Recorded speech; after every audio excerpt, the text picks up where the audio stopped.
Assalamualaikum warahmatullahi wabarakatuh. Nama saya Muhammad Fauzi Azimah dengan NIM 2201700205.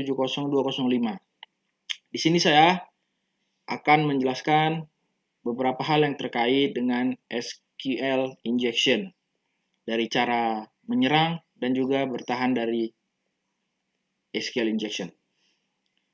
Yang pertama, kita harus mengetahui dulu SQL injection adalah teknik serangan yang sangat berbahaya, yang dimana pelaku menyisipkan kode SQL yang biasa ke dalam input aplikasi web yang kurang aman.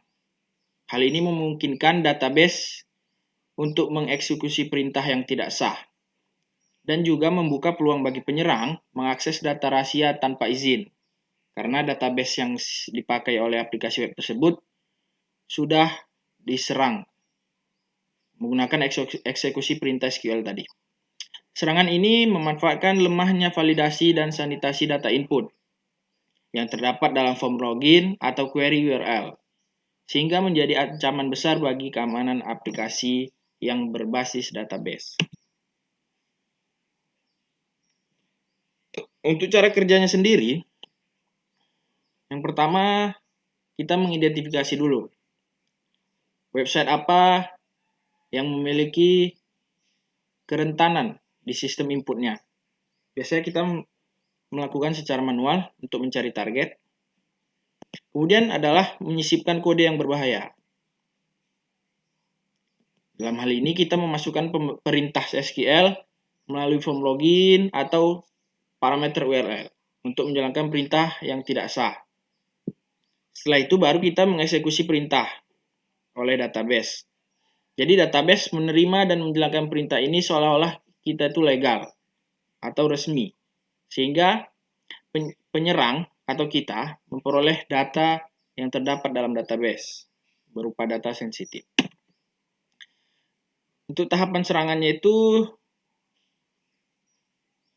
ada identifikasi celah keamanan, kemudian kita memasukkan kode SQL yang berbahaya melewati form input, kemudian kita eksploitasi kelemahan tersebut, lalu dapat akses database tanpa otorisasi, kemudian memanipulasi data yang ada di dalam database.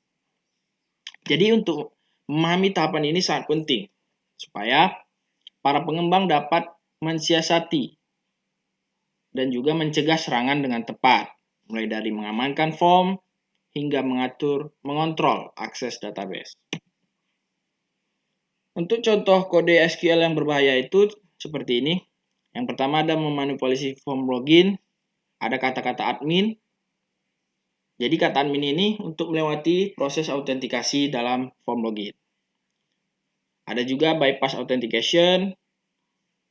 Jadi untuk 1 itu berarti yang selalu benar.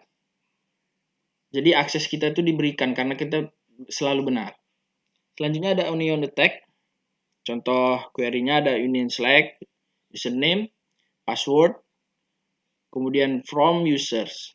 Jadi ini digunakan untuk mengambil data pengguna dalam users tersebut, dalam kolom users. Kemudian ada blind dan time-based injection. Ini digunakan ketika hasil query tidak langsung terlihat. Jadi mengekstrak data secara indirect. Untuk metode pertahanan sendiri, ada beberapa hal. Yang pertama ada validasi yang diperketat. Jadi pastikan input sesuai format dan panjang yang diizinkan. Kemudian ada filtering karakter. Jadi karakter itu kita saring seperti tanda kutip, titik koma, dan komentar SQL, sehingga kita mencegah adanya query SQL yang diletak dalam form login. Kemudian yang ketiga ada whitelist input. Jadi membatasi input hanya pada karakter dan pola yang diperbolehkan. Kemudian ada pemeriksaan tipe data.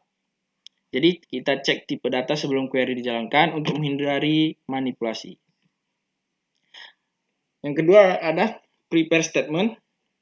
Jadi yang pertama itu prepare statement itu memisahkan data input dan code, sehingga input tidak dapat dieksekusi sebagai perintah SQL.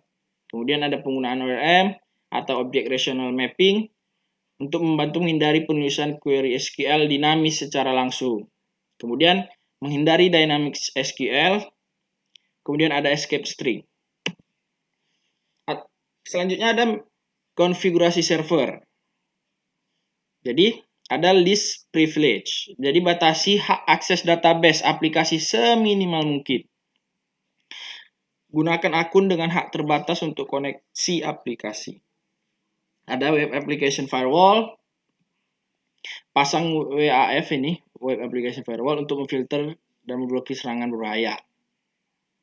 Jadi WAF ini dapat mendeteksi pola serangan SQL injection. Kemudian ada error handling. Kemudian ada pembaruan rutin dan enkripsi data sensitif. Jadi kesimpulan yang dapat kita ambil adalah keamanan database adalah prioritas utama dalam membuat aplikasi. SQL injection adalah ancaman serius yang harus diantisipasi dengan serius oleh developer. Kemudian ada pertahanan berlapis. Jadi kita menerapkan validasi input, prepare statement, dan konfigurasi server yang aman secara bersamaan. Selanjutnya ada audit dan monitoring. Jadi kita harus melakukan pengujian penetrasi keamanan secara berkala dan pantau terus aktivitas yang mencurigakan di database. Jadi mengelola keamanan database secara proaktif membantu menjaga integritas data serta mencegah adanya kerugian akibat serangan SQL injection. Baik, sekian dari saya. Assalamualaikum warahmatullahi wabarakatuh.